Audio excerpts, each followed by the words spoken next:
कल्याण शहरातील प्रेम ऑटो परिसरातील मुख्य रस्त्यावर असलेल्या पाणी पुरवठा विभागाच्या अंडरग्राऊंड मोठ्या चेंबरचे लोखंडी झाकण तुटल्याची गंभीर बाब समोर आली आहे। या उघड्या चेंबरमुळे कोणताही नागरिक किंवा वाहन चालक पडून मोठा अपघात होण्याची भीती व्यक्त केली जात आहे।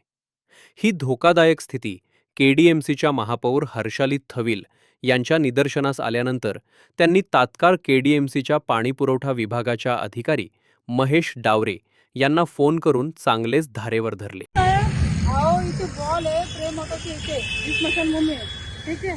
तिथे तो मला असं वाटतं ड्रेनेजसाठीच असते पाण्याचा वॉटर सप्लायचा आहे, तर तिथून पूर्ण ते ओपन आहे, त्याचं झाकण वगैरे पूर्ण तुटलेलं आहे। बघा ते कसं करायचं, रस्त्यातून सिग्नलच्या पुढंच आहे, सिग्नलच्या पुढंच हो घ्यायचे तर सिग्नलच्या इथेच आहे, पडला ना तर एखाद्या जीव जाईल। अहो चोरून नाही नेलं, पूर्ण तुटलेत ते, इथे बॅरिकेड्स लावलेत। कधी करताय तुम्ही ते काम मला सांगा, मला आजचं जे काम झालेलं पाहिजे, मी संध्याकाळी इथूनच जाणार आहे, आणि जर जे मला काम दिसलं नाही पूर्ण झालेलं तर मग मी तुम्हाला इथे येऊन ठेवेन।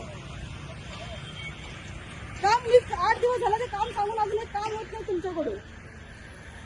याचंच पाण्याचं पण काम नाही, तिथे पाणी पण नाही आहे, स्मशानभूमीमध्ये पाणी पण नाही। आता मी तिथेच आहे, मी अजूनही तिथेच आहे, आता पण नाही आहे। बघा तुम्ही या, मी इथेच आहे, मी बोलले मी स्मशानभूमीमध्येच आहे। या तुम्ही आयुक्तांकडे या, मी आयुक्तांकडे